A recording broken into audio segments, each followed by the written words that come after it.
Katika mengi ambayo tumejadili, tunapofunga ningependa kuzungumza maeneo machache. Jambo la kwanza, ningependa kuwakumbusha wote kwa ujumla wake kwamba kazi hii ni utumishi. Ni utumishi ambao tumepewa kuwatumikia vijana wa nchi yetu kwa muda na majira haya.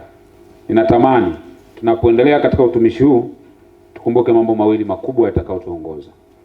Jambo la kwanza, kila mmoja wetu adhamirie kuacha alama. Siku utakapoondoka katika nafasi hiyo, basi kuwepo na kitu ambacho watu watasema kuna mtu fulani alipita hapa kwa sababu ya mchango chanya ambao utakuwa umeutoa. Lakini jambo la pili, katika kukumbuka kazini ya utumishi, tukumbuke kuwajibika. Na tunapowajibika, tunawajibika katika maeneo manne.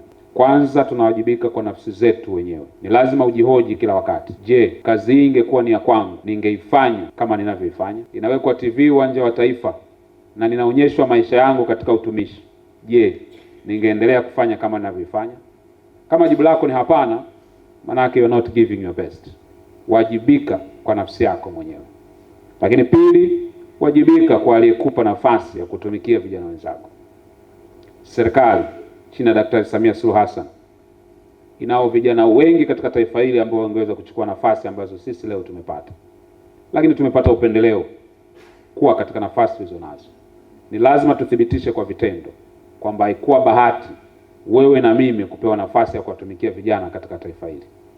Tufanye kwa bidii, tufanye kwa kumaanisha, na tufanye kwa kuthibitisha kwamba sisi tulistahili kupewa nafasi hii.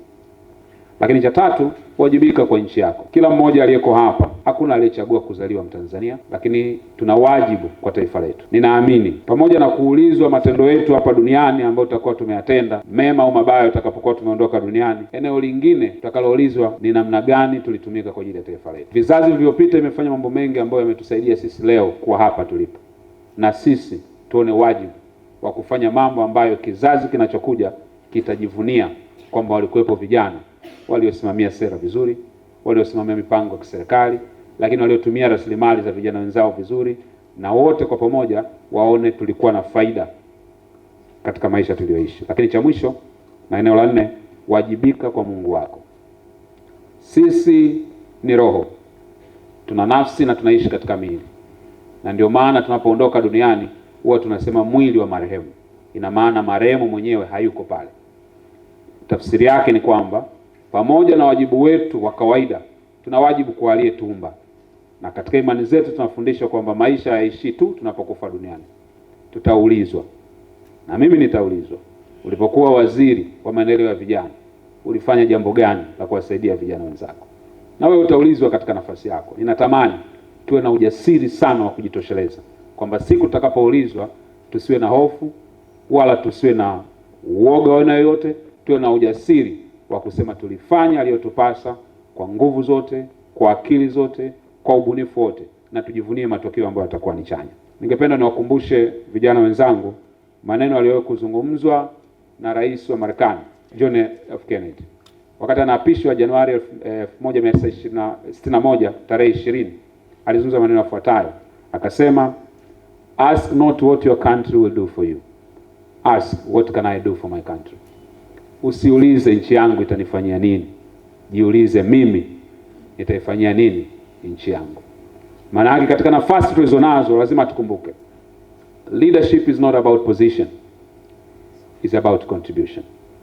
Uongozi sio nafasi, uongozi ni mchango unaotoa kupitia nafasi. Leadership is not about appointment, it's about accomplishment.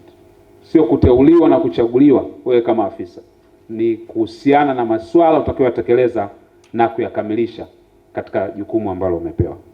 Ningetamani sana tuondoke na hamasa mpya, tuondoke na mtazamo mpya. Badala ya kuangalia nini tusichokiweza, tuweke mkazo wa kuangalia nini tunakiweza. Badala ya kuangalia nini ambacho tunakwamishwa nacho, tutafute majawabu na kujiuliza tunawezaje kufanya ili tusiweze kukwamishwa.